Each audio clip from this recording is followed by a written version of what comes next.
What would you do to obtain power? Would you lie, steal, cheat, kill? No, probably not, right? We're all pretty good people. How about if you already had power? How would that change things? Now, might you lie, steal, cheat, kill? No, probably not, right?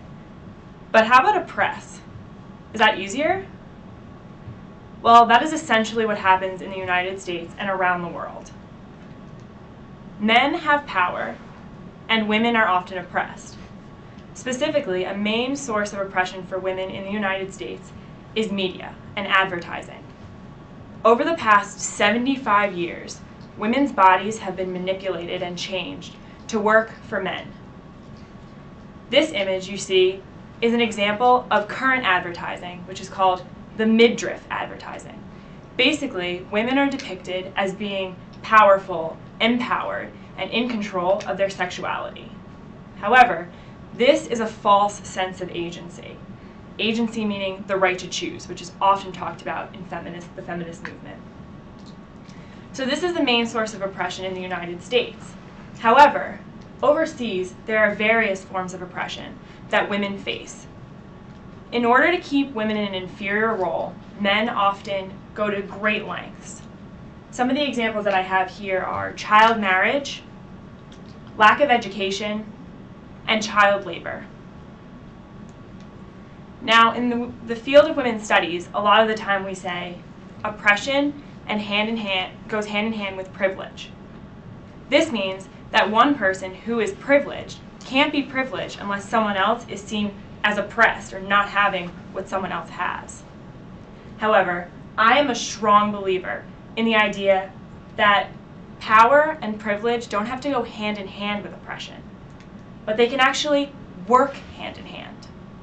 I had the opportunity to be a part of something bigger than myself and use this concept and see if it could work. And I found that it did. I was able to go to the 56th Commission on the Status of Women at the United Nations, where I was able to work with girls from all over the country and the world. I specifically worked with 9 girls who were from rural parts of Africa and Southeast Asia. My job was to teach these girls how to use computers and other sources of technology because most of them had never left their rural communities and had never seen a computer.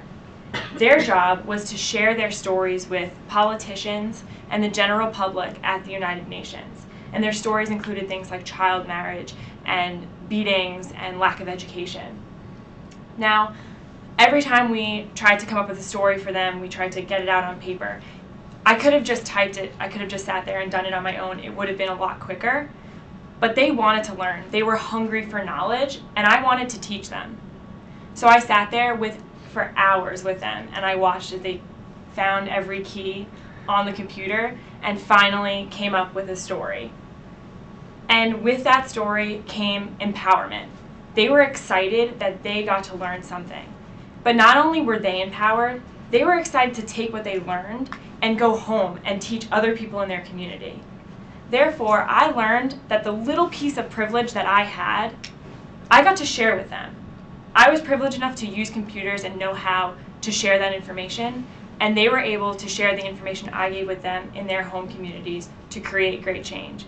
Therefore, as I said, privilege and oppression can work together and we can make change.